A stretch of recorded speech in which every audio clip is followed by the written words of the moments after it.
Ako si Yan, isa akong selbetero at ito ang kwento ko.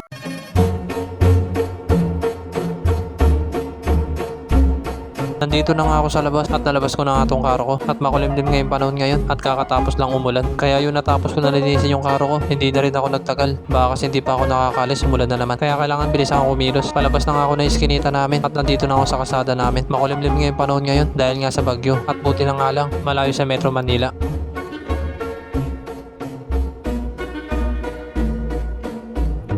Nandito na nga ako sa Bacolase at umaraw na nga ngayon. Buti na lang umaraw kasi kung uulan maghapon, wala na naman kami bentahin. Tumabi muna nga ako dito. Meron kasi bibili kaya kumuha na nga ako ng apa. Pagkakuha ko nga ng apa, nagtakal na ako ng ice cream. 3 po pala yung binili. Okay to, magandang panimula to. Tapos ko natakalin yung ice cream nila. Pagkabigay ko nga ng ice cream, kinuha ko na rin yung bayad at sinarado ko na tong karo ko. At nilipat ko na rin yung payong. Pagkalipat ko nga sa payong ko, hindi na rin ako nagtagal. Umalis na rin agad ako. At habang naglalakad nga ako, Ha?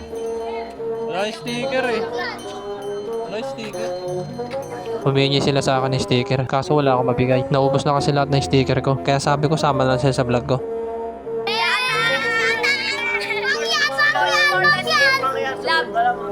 Tuwan-tuwa nga sila, yun ang kasama sila sa vlog ko. Kaya meron bumili, kaya pinagbilang ko na. 5 piso lang pala yung binili nila, pero okay na yun. Sa maliit na bagay, masaya na ako dun. Binigay ko na nga yung ice cream nila. Pagkatapos ko nga sila takalan, hindi na rin ako nagtagal dito. Umalis na ako. Nandito na ako sa loob ng Bacolase at tumabi muna ako dito sa gilid. Meron kasi bumili, kaya kumuha na ako ng apa. Pagkatapos nga nun, nagtakal na ako ng ice cream. 4 na 10 pala yung binili. Masaya talaga sa pakiramdam pag marami bumibili. Kahit na maliit na bagay lang to sa iba, para sa akin, malaking bagay na to. Binigay ko na nga yung ice cream. Pagkatapos ko nga ibigay, sinarado ko na yung karo ko. At hindi na rin ako nagtagal. Umalis na rin agad ako. Marami pa kasi akong lalakuan. At sana nga makarami ako ngayon. Nandito na nga ako sa Australia at meron nga naglalaro mga bata. Yung iba pala dito ay top fan ko at nagpapa-shoutout nga sila.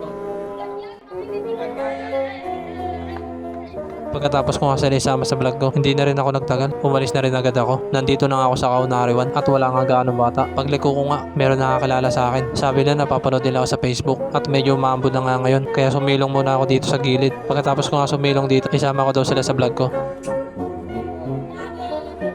Natuwa nga sila na dati napapanood lang nila, kasama na nila. Kaya napabili sila ng ice cream. Nilibre sila ng isang kasama niya. Tapos ko natakalan yung ice cream nila. Kaya isa-isa ko na binigay sa kanila. Masaya nga sila na nakita nila ako ng personal. At habang nandito nga ako, bigla na lumakas yung ulan. Kaya naisip ko na tumambay muna dito. Kasi wala rin naman bibili kung maglalako ako. Papatilayin ko muna yung ulan bago ulit ako maglako. At panigurado to, matumal na naman kasi umuulan. Medyo umina na nga yung ulan. Kaya naisip ko na umalis na rin. At sabi nga nila, bumalik daw ako bukas. Kasi bibili ulit sila sa akin. Hapon na nga at pauwi na nga ako. At ngayon araw nga, tinumal ako. Kasi ulan tapos titigil. Kaya wala tuloy bumibili. Andito na ako sa Nabotas West at umuulan na naman. At habang naglalakad nga ako, nakita ko si Jessie Vlog. Maglalako pa daw sana siya. Kaso biglang buhos na naman ang ulan. Wala rin nga daw sa binenta dahil nga sa panahon. Ito talagang kalaban namin. Kaya kahit ano sipag namin, kung yung panahon naman hindi nakikasama, wala din. Kaya kailangan talaga meron kaming extra income. Kasi hindi kami pwede umasa sa pagtitinda lang. Hindi na nga daw siya maglalako. Sasabihin na daw siya umuwi sa akin. Kung nagustuhan mo pa rin kwento ko, pakilike naman siya ka-share. Hanggang dito na lang. Salamat.